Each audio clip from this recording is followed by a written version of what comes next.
kick off with as live, and then we'll go into a 10:30 tonight. If we're all ready at the back, we'll kick off with Alex from the BBC. Hi, Mikel. Hello. Big win against your rivals at the weekend, and Julian said you can still feel the energy around the place after that win. Can you still feel it? Yes, I do, and we have to make sure that we carry that energy tomorrow again to the stadium, to each individual, and I will play with the same again dominance, aggression, efficiency against that top side. Gabriel Martinelli and Noni Madueke were back on the bench. Are they in contention to start tomorrow? Are they still available, and are we going to expect any new players back from injury in the squad? Yeah, they are, and we're going to have a meeting now to decide as well on Martin. He was very close for the previous game, so we are hopeful that tomorrow he can be in the squad as well. Victor Gyökeres and Kai Havertz weren't out at training today. How are they progressing in their rehab? Really good, both of them. So in the next few days, again, I think they're going to have a repeated scan to see how everything is and where we can push them or not for the weekend or the following game. This is the second big game in this week, the one you said you prepared for. How are you going to approach this game against Bayern Munich? Will there be squad changes, or you could look to take the momentum from that win against Spurs into this match? With the same intention to win it, we made that really good preparation again, a really show one, but I think very efficient as well. We know the importance of the match. We are in a really strong position. We want to maintain that for sure, and we know that we have a beautiful and very demanding game ahead of us. Bayern Munich first v second in the league phase of the Champions League. So much attacking talent in there, so as well players like Harry Kane and Mikel Arteta. Are you looking forward to the challenge? For sure, and this is the kind of game in the competition that we want to face, and we've been very consistent in both competitions, as you mentioned. They've been as well, and tomorrow is a great test for us to see where we are. Darmesh, Sky. Hi. Just reflecting again on Sunday and that atmosphere. I know you're talking about connection and synergy quite often in your range here. Is that the best you've experienced? That 90 minutes before and after as well? It has to be one of the best for sure, and the atmosphere and the energy was created as well just before the game. I think it was excellent, and it makes such a difference. The players were talking about it. I hope our supporters realize what they bring, the joy, the confidence, the energy to the players, and we have to maintain and improve that constantly because it's a massive superpower that we have. During this season, on a number of occasions, the question that's been asked towards you is about set pieces. So in the spirit of fairness, all 4 of your goals were from open play on Sunday. Did you allow yourself a little smile, maybe just as you're about to do now? For me, same value. For me, it doesn't change. Everything is part of the game, and in relation to the opposition, you play how they defend and the options that we have to be very efficient in all departments. I'm upset that we didn't score on a set piece because I want to score on a set piece as well. I'm upset that we conceded a goal. So yeah, it's been at our best in everything that we do. That's the aim. A lot of clubs around Europe will probably view Arsenal as the toughest challenge in European football just now. When you look at Bayern Munich, in the context of your season so far, is this the biggest challenge so far? Well, every opponent brings different challenges. Obviously, they are in a great moment. I mean, the level of consistency they show in results, performances, in every metric that they have, it's very, very impressive. We know that, but as well, that's a massive opportunity as well for us to show what we are capable of. With Vincent Kompany in the away dugout, you know him very, very well. You coached him when he was the City captain. Did you always feel he would make a good manager? I know might be an obvious thing to ask because he was captain of such a big football club, but there are different qualities that are required from captain to manager. Did you notice those qualities then? Yeah, my feeling was that Vini was going to be excellent at whatever he chosen to do, and I'm very happy that things are going so well for him because he has such a presence, intelligence, love for the game, work rate. So I knew whatever he was going to touch, he was going to make it really good, so I'm not surprised at all. Thank you. Tom, take it on. Hi, Mikel. Hi. Game 1 of 3-1 this week, really tough week, of course, of games, and it coincides with you bringing back quite a few of your players that were out injured. Can you just talk about the extra challenge when you're reintegrating players in a week where the challenge is so high, Yeah. the level is so high? especially because they've been out for a long period of time, 6, 7, 8 weeks, and that's quite a long time. But to be fair, when I see them training today as well and how willing they are, all of them, to play a part, to start ideally if they can, it's great. So they seem to be in a good place. We have to manage that because we have a very demanding week and opponents. But the other day we managed to bring Noni in, which is great to see, and the rest are ready.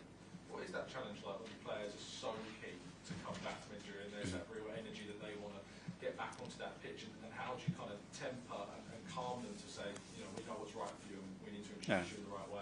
Well, we have to look at the individuals, obviously, and make sure that they are ready if it's to start a game like this. And the second one as well, for how long they can play. We need to be very mindful as well how many of those players we put on the pitch, because most of them, they're not going to be able to finish 90 minutes. So we need to be conscious about the subs that we need to use, how we're going to use it, the windows that we have, in order to be very efficient with our decision making throughout the game. And we will plan in regards to that. Simon, Evening Standard. Mikel, you're going to have some big selection decisions now when you get these players back. For example, being obviously Everett literally just scored a hat-trick in the position that Martin normally plays. How do you sort of see that battle, and is it something that you enjoy when you're going to have a decision between two players like that competing for the same position? I do, because the priority is for the team to be as efficient as possible and to win football matches as a priority number one. And then we're going to have to deal with those situations. Players are going to have to merit to play, and the higher the standards each individual puts in, the higher the level of the team is going to be. So we're going to have to live with that in a really positive way, because it's something extraordinary for the team. Is that the sort of message that you want from literally Raya in goal to whoever plays up front? Every position in the team is being competed for? It is, and it has to be, and thanks God that we have improved the depth of the squad and the quality comparing to previous years as well, because it's going to be more needed than ever. Football this season comparing to last season is already different. 2 seasons ago is a different league, and we need to be conscious of that. Like the other teams, the other squads in the league are built in the same way, nothing different. Harry, BBC Radio. Hi, Mikel. Can I just ask you about Gabriel Heinze? Obviously, he's joined your staff, and from the outside looking in, he looks extremely passionate. Looks like he's got great energy. What would you say, from a technical aspect, he's brought to your coaching staff that I'm not saying you didn't have before, but what about his specific qualities? Well, his experience, he's a winner. He's won in many clubs that he's been at.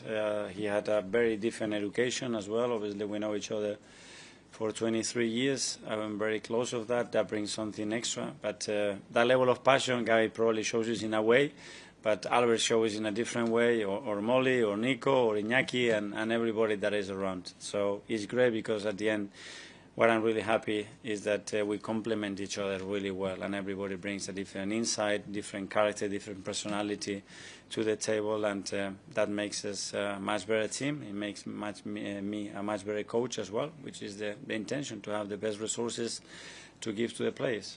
And it's great to see Gabriel Jesus back on the training pitch. We've all seen the videos online of him sort of putting the ball in the back of the net. Is there any idea when you think he'll be ready to be a part of the squad again?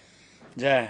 He's quite close, to be fair, and it's earlier than we expected. In the next few days, he's going to have another step to make with a game that we're going to organize for him, and after that, he's just going to be knocking on the door, because this is Gabi, and we knew that was happening. Daniel, Benches. Hi, Mikel. How good must it feel to use a star player in Gabriel, and then having Cappy come in and not miss a beat in the biggest derby of the season? Yeah, well, big credit to Piero, because that's a massive challenge to have your Premier League debut starting against your biggest rivals in a really special day against top players up front to replace Gabi. It's not easy at all. He did it in a really convincing way. That's his personality. I'd said before, he's a warrior. He's somebody that faces any challenge, and he's certainly that on Sunday. And we'll go to Davide from Gazzetta dello Sport.